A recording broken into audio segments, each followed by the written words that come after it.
डोळे बंद कर आणि एका क्षणासाठी एकदम शांतपणे विचार कर. तू एका अतिशय महत्त्वाच्या मीटिंगमध्ये आहेस, किंवा तुझ्या बॉसच्या केबिनमध्ये उभा आहेस, किंवा अशा एखाद्या व्यक्तीसमोर बसला आहेस ज्याच्याकडून तुला तुझं काम काढून घ्यायचं आहे. तुझ्या हातांना घाम फुटलाय, घशाला कोरड पडली आहे आणि हृदयाचे ठोके वाढलेत. तुझ्याकडे सांगण्यासारखं खूप काही आहे. तुझे मुद्दे एकदम बरोबर आहेत, तुझं लॉजिक एकदम परफेक्ट आहे, पण तरीही समोरचा माणूस तुझ्याकडे पूर्णपणे दुर्लक्ष करतोय. तुझ्या अस्तित्वाची कोणी दखलही घेत नाहीये, जणू तू काही तिथे इनविजिबल आहे. आणि त्याच वेळी तुझ्या शेजारी उभा असलेला एक दुसरा माणूस, त्याच्याकडे तुझ्या एवढं टॅलेंट नाही, तुझ्या एवढी हुशारी नाही, किंवा तुझी मेहनतही नाही. तो फक्त 2-3 वाक्य बोलतो आणि पूर्ण खोलीवर राज्य करतो. सगळेजण शांत होऊन त्याचं ऐकतात, त्याला मान देतात आणि तो जे सांगेल ते निमूटपणे करतात. तुला कधी प्रश्न पडलाय की हे असं का होतं? नसेल पडला तर मित्रा, आता पडायला हवा. कारण जर तुला याचं उत्तर माहिती नसेल तर तू एक शिकार आहेस आणि तो माणूस एक शिकारी. आज मी तुला जे सांगणार आहे ते ऐकल्यानंतर कदाचित तुला स्वतःचीच लाज वाटेल, किंवा तुझा जगावरचा आणि चांगुलपणावरचा उरला सुरला विश्वासही उडून जाईल. कारण आज मी तुला कम्युनिकेशनचे ते डार्क सिक्रेट सांगणार आहे, जे जगातले फक्त 1% लोक वापरतात. हे ते लोक आहेत जे सत्ता गाजवतात, जे करोडोंचे बिझनेस चालवतात, जे राजकारण चालवतात आणि जे सामान्य लोकांच्या मेंदूशी एखाद्या खेळण्यासारखं खेळतात. जर तुला खोट्या आशेच्या जगात राहायचं असेल, नेहमी खरं बोलावं आणि सगळ्यांचा आदर करावा, या खोट्या गोड गुलाबी समजुतीमध्ये जगायचं असेल, तर हा व्हिडिओ आत्ताच या क्षणी बंद कर. कारण जे सत्य तू आता ऐकणार आहेस ते पचवणं प्रत्येकाच्या आवाक्याबाहेरचं आहे. पण जर तुझ्यामध्ये स्वतःला एक कठपुतलीमधून गेम चेंजरमध्ये बदलण्याची हिंमत असेल तर लक्ष देऊन ऐक. लहानपणापासून शाळा, समाज आणि तुझ्या पालकांनी तुझ्या मेंदूत एक सॉफ्टवेअर इन्स्टॉल केलं आहे. तुला नेहमी शिकवलं गेलं आहे की कम्युनिकेशनमध्ये एकदम ट्रान्सपरंट असावं, जे मनात आहे ते स्पष्ट सांगावं, समोरच्या व्यक्तीचा आदर करावा आणि सत्याची नेहमी बाजू घ्यावी. मित्रा, हा या जगातील सर्वात मोठा आणि सर्वात यशस्वी खोटारडेपणा आहे. ही ती नैतिकता आहे जी 99% लोकांसाठी बनवली गेली, जेणेकरून त्यांनी आयुष्यभर एका मानसिक गुलामासारखं वागावं आणि कधीही व्यवस्थेविरुद्ध बंड करू नये. जे 1% लोक आहे त्यांना ह्युमन सायकोलॉजीची डार्क साईड खूप चांगल्या प्रकारे माहिती आहे. त्यांना माहिती आहे कम्युनिकेशन हे सत्य सांगायचं माध्यम नाही आहे. कम्युनिकेशन एक वेपन आहे, समोरच्याच्या मेंदूत घुसण्याचं आणि त्याला न सांगता तुमच्या इशाऱ्यावर नाचवण्याचं एक अत्यंत क्रूर हत्यार आहे. जेव्हा तू तुझे सगळे विचार, तुझ्या भावना आणि तुझे प्लॅन्स प्रामाणिकपणे समोरच्याला सांगतोस, तेव्हा तू काय करतोस माहिती आहे? तू तुझे सगळे पत्ते टेबलवर उघडे करून ठेवतोस. तू स्वतःला पूर्णपणे असुरक्षित बनवतोस. रॉबर्ट ग्रीनच्या 48 लॉज ऑफ पॉवर मध्ये एक अतिशय घातक नियम आहे, ऑलवेज से लेस दॅन नेसेसरी. म्हणजेच नेहमी गरजेपेक्षा कमी बोला. इथून पुढे एक गोष्ट कायम लक्षात ठेव, शब्दांची महागाई तुझा प्रभाव नष्ट करते. जो माणूस जास्त बोलतो लोक त्याला गृहीत धरतात.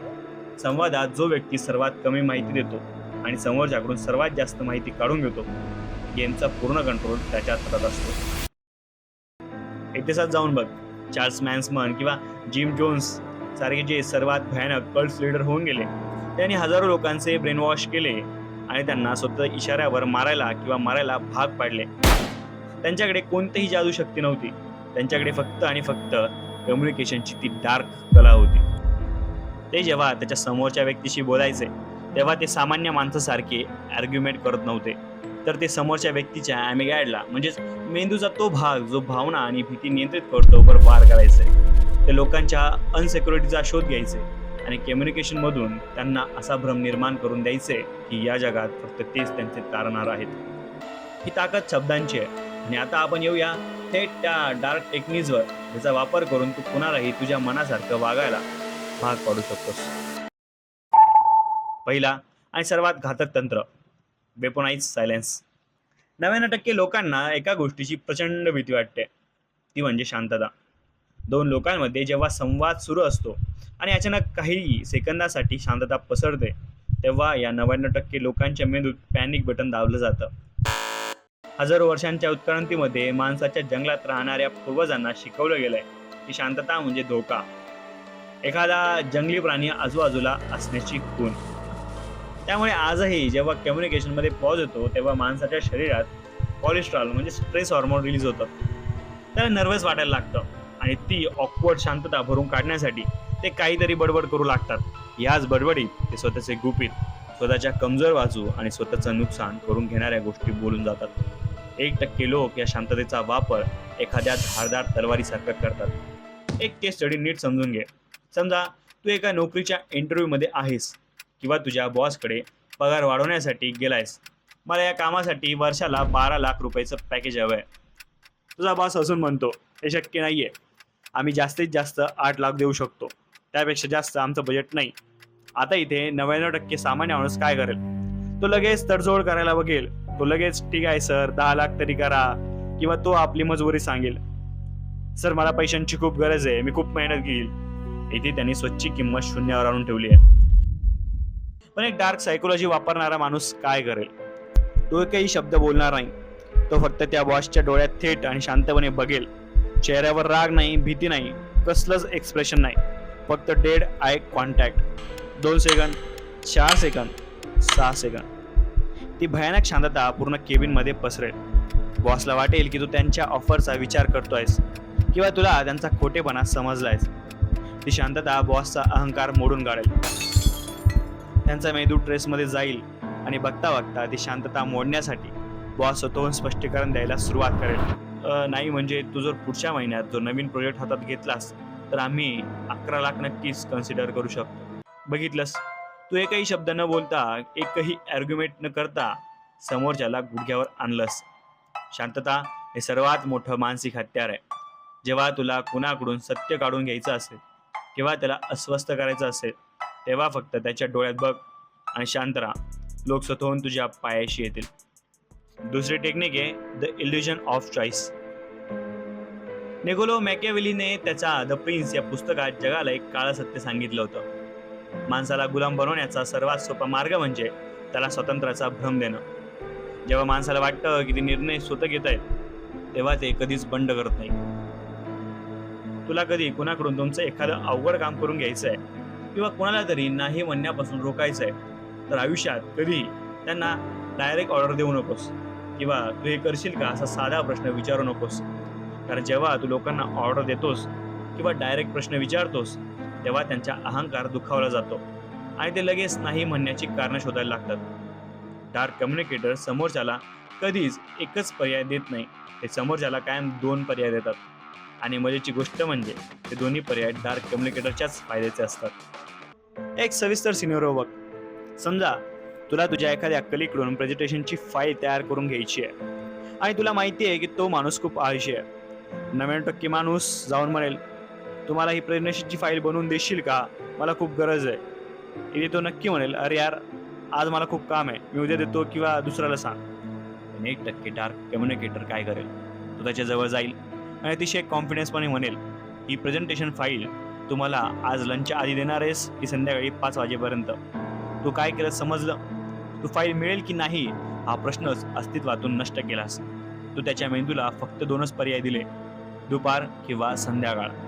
मानवी मेंदू मुळात इतका आळशी आहे, तो या 2 पर्यायांपलीकडे जाऊन तिसरा विचारच करणार नाही। तो डिफेन्सिव्ह मोडमध्ये जाईल आणि त्याला वाटेल की लंचच्या आधी देण्यापेक्षा संध्याकाळी देणं सोपं आहे। तो म्हणेल, संध्याकाळी 5 वाजेपर्यंत देतो। त्याने स्वतःचा निर्णय स्वतः घेतला असं त्याला वाटेल। त्याला वाटेल की कंट्रोल त्याच्या हातात आहे, पण प्रत्यक्षात तो तुझ्या स्क्रिप्टनुसार चालणारा एक पपेट आहे। याला म्हणतात the art of indirect manipulation. समोरच्याच्या मेंदूला असे पर्याय दे ज्यातून तो काही निवडला तरी जिंकणार तूच असशील। तिसरं आणि मानवी मेंदूला वेड लावणारं तंत्र, द झायगर्निक माइंड फायरेसेस। कधी असा विचार केलाय की एखाद्या व्यक्तीचा विचार तुझ्या डोक्यातून जात का नाहीये, किंवा एखादं अर्धवट राहिलेलं काम, एखादं अपूर्ण राहिलेलं गाणं तुला रात्री झोपू का देत नाही? रशियन सायकोलॉजिस्ट ब्लूमा झिगार्निक यांनी मानवी मेंदूचा हा एक विचित्र नियम शोधून काढला होता। आपला मेंदू पूर्ण झालेला संपलेल्या गोष्टी लगेच विसरून जातो, पण अपूर्ण गोष्टी तो कधीच विसरत नाही। त्याला अपूर्ण गोष्टी मेंदूत एका कॅम्प्युटर व्हायरस सारख्या गोल गोल फिरत राहतात आणि मेंदूची सगळी ऊर्जा खाऊन टाकतात। जर तुला एखाद्या व्यक्तीच्या डोक्यावर ताबा मिळवायचा असेल, तिला मानसिकदृष्ट्या स्वतःवर अवलंबून ठेवायचं असेल, तर संवादात कधीच फुलस्टॉप देऊ नकोस। नेहमी ओपन लूप्स तयार कर, पण हो, याचा चुकीचा वापर अजिबात करू नको। हे कसं करायचं ते बघ। समजा तू कुणाशी तरी चॅटिंग करतोयस किंवा समोरासमोर बोलतोयस, तुमचं कम्युनिकेशन एकदम पीकवर आहे, खूप इंटरेस्टिंग झालंय. नेमका त्याच वेळी संभाषणात अचानक आणि एक अनपेक्षित ब्रेक घे. फक्त एवढं सांग, अरे हो, मला आज तुझ्याबद्दल एक खूप वेगळी गोष्ट समजली. जाऊ दे, आता मला एक खूप महत्वाचं काम आलंय, आपण नंतर बोलू. आणि तिथून गायब हो. फोन सायलेंट कर, मेसेज बघू नकोस. आता काय होईल? ती व्यक्ती तिच्या आयुष्यात कितीही बिझी असली तरी तिचा मेंदू 24 तास फक्त तुझ्याच त्या वाक्याचा विचार करेल. काय समजले असेल त्याला? कोणी काय वाईट सांगितलं का की काही चांगलं आहे? तिचा मेंदू स्वतःहून वेगवेगळ्या सिनेरिओ बनवेल. ती व्यक्ती आतून अस्वस्थ होईल की प्रत्यक्षात तिथे नसतानाही तू तिच्या मेंदूच्या स्वतःचा एक अवतार प्लॅन केलायस. जेव्हा तू तिला दुसऱ्या दिवशी भेटशील तेव्हा ती व्यक्ती हे ऐकण्यासाठी अक्षरशः डिस्पेट झालेली असेल. आता पॉवर तुझ्या हातात आहे, कारण क्लोजर तुझ्याकडे आहे. हे तंत्र एखाद्याला मानसिक तणावाखाली म्हणजे एन्झायटीमध्ये टाकू शकतं, त्यामुळे खूप घातक आहे. त्यामुळे विचारपूर्वकच वापर. चौथी टेक्निक, द नो पॅराडाईम. इंटरनेटवर बसलेल्या सगळे स्वयंघोषित कम्युनिकेशन गुरु तुला एकच फालतू गोष्ट वारंवार सांगतात: समोरच्याकडून हो कसं म्हणून घ्यायचं. याला ते येस सेट म्हणतात. पण डार्क सायकोलॉजीचे मास्टर्स आणि FBI चे निगोशिएटर्स हे होच्या मागे कधीच धावत नाही. कारण जेव्हा तू एखाद्याला हो म्हणायला लावतोस तेव्हा त्याचा मेंदू लगेच अलर्ट मोडवर जातो. जेव्हा एखादा क्रेडिट कार्ड विकणारा सेल्समन तुला विचारतो, सर जेव्हा एखादा क्रेडिट कार्ड विकणारा सेल्समन तुम्हाला विचारतो, सर तुम्हाला तुमचे पैसे वाचवायला आवडतील का? तू हो म्हणतोस, पण आतून तुला वाटतं की हा आता मला काहीतरी विकणार आहे, मला ट्रॅप करतोय. हो या शब्दामध्ये माणसाला एक कमिटमेंट वाटते जी त्याला मानसिकरित्या बांधून ठेवते. याउलट नो म्हणजे नाही म्हणण्यात माणसाला सेफ्टी वाटते. जेव्हा माणूस नाही म्हणतो तेव्हा त्याला वाटतं की त्याने स्वतःचा बचाव केलाय. त्याला वाटतं की परिस्थितीचा कंट्रोल त्याच्या हातात आहे. आणि 1% डार्क कम्युनिकेटर समोरच्याचा या भ्रमाचा फायदा घेतात. तुला जर कोणाकडे काही काम करून घ्यायचं असेल तर असा प्रश्न विचार की ज्याचं उत्तर नाही असं देईल. उदाहरणाने समजून घे, तुला एखाद्याकडून तुझं काम पूर्ण करून घ्यायचंय. 99% लोक काय करतात? तुम्हाला हे काम पूर्ण करायला मदत करशील का? इथे तो नक्कीच बहाणा किंवा कारण देईल. पण बाकी 1% लोक काय करतात? हे काम आजच संपण्याच्या तू विरोधात आहेस का? आता तो काय म्हणेल? नाही नाही, विरोधात नाहीये. Game over. तू त्याला नाही म्हणण्याची संधी दिलीस, त्याचा इगो जपलास, त्याला वाटलं की त्याने स्वतःचा बचाव केला, पण प्रत्यक्षात त्याने तुला हवं असलेलं काम करायला होकार दिला. त्याला म्हणतात रिव्हर्स सायकोलॉजी ट्रॅप. लोकांना नाही म्हणण्याची सवय लाव आणि तुझा रस्ता मोकळा करून घे. पाचवी आणि ह्युमन इगोशी खेळणारी सर्वात हुशार टेक्निक, कॅल्क्युलेटेड फ्लो. आपण जेव्हा कोणाशी बोलतो तेव्हा आपण स्वतःला एकदम परफेक्ट, स्मार्ट आणि कधीच न चुकणारा दाखवण्याचा प्रयत्न करतो. आपल्याला वाटतं की आपण कुठेच कमी पडलो नाही पाहिजे. ही तुझी संवादातली सगळ्यात मोठी आणि सर्वात मूर्ख चूक आहे. माणसाचं साधं मानसशास्त्र समजून घे. परफेक्ट लोक कुणालाच आवडत नाही. ते लोकांच्या मनात इनसेक्युरिटी आणि जळजळ निर्माण करतात. जेव्हा तू स्वतःला खूप हुशार दाखवतोस तेव्हा समोरचा माणूस त्याच्या डिफेन्स मेकॅनिझम ऑन करतो. तो तुझे दोष आणि तुझ्या चुका शोधायला लागतो. जे खरे डार्क मॅनिप्युलेटर्स असतात ते अतिशय हुशार असतात. ते द प्लॅटफॉर्म इफेक्टचा वापर करतात. जेव्हा ते एखाद्या महत्त्वाच्या मीटिंगमध्ये असतात किंवा कुणाला स्वतःच्या जाळ्यात ओढायचं असतात तेव्हा ते मुद्दामून एक छोटीशी चूक करतात. जसं की बोलता बोलता हातातला पेन खाली पाडणं, एखाद्या प्रेझेंटेशनमध्ये एखादा साधा शब्द विसरल्याचं नाटक करणं आणि असून म्हणणं, अरे यार माझ्या डोक्यातून तो शब्दच गेला. एका नाटकी चुकीमुळे काय होतं, समोरच्या व्यक्तीच्या मेंदूला लगेच एक सिग्नल जातो, अरे हा तर माझ्यासारखाच एक सामान्य माणूस आहे, आपण चुका करतो. त्याचा डिफेन्स मेकॅनिझम पूर्णपणे डाऊन होतो. त्याचा इगो शांत होतो. आणि सर्वात भयानक गोष्ट म्हणजे तो तुझ्यावर एका सेकंदात 100 पट जास्त विश्वास ठेवायला लागतो. स्वच्छ एखादी छोटी आणि खोटी कमतरता दाखव. लोक तुझी ताकद आणि तुझा खरा प्लॅन कधीच बघू शकणार नाही. ही विश्वासाची सर्वात काळी जादू आहे. सहावी आणि शेवटची टेक्निक, न्यूरोलॉजिकल हायजॅक. माणसाच्या मेंदूचा एक अतिशय प्रिमिटिव्ह नियम आहे. आपण फक्त त्याच्यावर विश्वास ठेवतो जे आपल्यासारखे असतात. जर तुला एखाद्या अनोळखी व्यक्तीला एका मिनिटात तुमचं बनवायचं असेल तर त्याच्या मेंदूला हायजॅक कर. सायकोलॉजीमध्ये याला मिररिंग म्हणतात. तो जसा जसा बसलाय अगदी तसाच बस. तू ज्या वेगाने बोलतोय त्याच वेगाने बोल. जर तो हळू आणि शांत बोलत असेल तर तूही तुझा आवाज खाली घे. आणि जर तो हाताची हालचाल करत असेल तर तूही तशीच हालचाल कर. याने काय होतं, त्याच्या सबकॉन्शियस माइंडला एक जोरदार सिग्नल जातं की तू त्याच्याच टोळीतला आहेस. आणि एकदा का त्याने तुझ्यावर मानसिक पातळीवर विश्वास ठेवला की मग गेम पलटव. मग तुझा वेग बदल, तुझी बॉडी लँग्वेज बदल. तू बघशील की तो माणूस तुझ्या नकळत तुझी कॉपी करू लागेल. तो पूर्णपणे तुझ्या कंट्रोलमध्ये आलेला असेल. आता तो एक पपेट आहे आणि दोरी तुझ्या हातात आहे.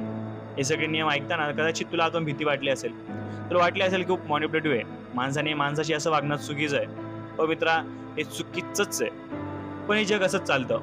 हाच तो खरा चेहऱ्यामागचा चेहरा आहे. तू रस्त्यावर उभे राहून जगाच्या नैतिकतेच्या, चांगुलपणाच्या आणि खरं बोलण्याच्या कितीही गप्पा मारू शकतोस. पण त्याच वेळी, त्याच क्षणी जे लोक पॉवरमध्ये आहेत, हेच नियम वापरून तुला एका मोहऱ्यासारखं वापरतात. तुझा बॉस, तुझे नातेवाईक किंवा ते न्यूज चॅनलवाले किंवा ते राजकारणी. कोणीतरी रोज तुझ्या मनाशी खेळतंय आणि तुला याची साधी भनकही नाहीये. सगळे लोक एक चेसचा गेम खेळत आहेत. फरक फक्त इतकाच आहे की 1% लोकांना माहिती आहे की ते गेम खेळत आहेत आणि ते नियम बनवत आहेत आणि उरलेले 99% लोक त्या बोर्डवरचे मारले जाणारे प्यादे आहेत. आता तुझ्याकडे 2च मार्ग आहे. पहिला मार्ग, हा व्हिडिओ इथेच बंद कर. परत तुझ्या त्या 99% लोकांच्या सामान्य, कंटाळवाण्या आणि कॉम्प्रोमाइज केलेल्या आयुष्यात जा, जिथे लोक तुला दाबतील, तुझ्याकडे दुर्लक्ष करतील आणि तू फक्त नशिबाला दोष देत रडत राहशील. आणि दुसरा मार्ग, 1% लोकांच्या क्लबमध्ये सामील हो. मॅट्रिक्स मधून बाहेर ये आणि हा डार्क गेम स्वतःच्या हाताने खेळायला शिक. जर तुझ्यामध्ये स्वतःला एक शिकारी मध्ये बदलण्याची भूक असेल, मी तुला आता माझं चॅनल सबस्क्राईब कर किंवा व्हिडिओ लाईक कर असं भीक मागून सांगणार नाही. कारण ज्या लोकांना आयुष्यावर फक्त गुलाम म्हणून राहायचं आहे, हे लोक हे कडू सत्य कधीच पचवू शकत नाही. ते लोक आतापर्यंत हा व्हिडिओ सोडून पळून गेले असतील आणि मला तसे कमकुवत लोक माझ्या टोळीत नकोच आहेत. पण जर तू अजूनही हा व्हिडिओ पाहत असेल, जर तू इथपर्यंत टिकून आहेस, तर मला माहिती आहे तू वेगळा आहेस. तुझ्यामध्ये ती आग आहे. तू जर खऱ्या अर्थाने एका मॅट्रिक्सच्या बाहेर आला असशील आणि तुला सायकोलॉजीचे डार्क गेम समजले असतील, तर खाली कमेंटमध्ये आत्ताच लिही, आय सी द मॅट्रिक्स. एक कमेंट म्हणजे तुझी 1% क्लबमध्ये झालेली एंट्री असेल. मला बघायचंय की कोण कोण जागे झाले आहेत. आणि हो, जर तुला समजलं असेल की मी आत्ता शेवटी काय केलंय, तर मित्रा, स्वागत आहे तुझं. तू गेम शिकायला सुरुवात केली आहेस. लक्षात ठेव, शब्द हे शस्त्र आहेत, ते चालवायला शिक, नाहीतर कोणीतरी ते तुझ्यावर चालवेल. भेटूया पुढच्या व्हिडिओमध्ये, जर तुझी हिंमत असेल तर. जय महाराष्ट्र.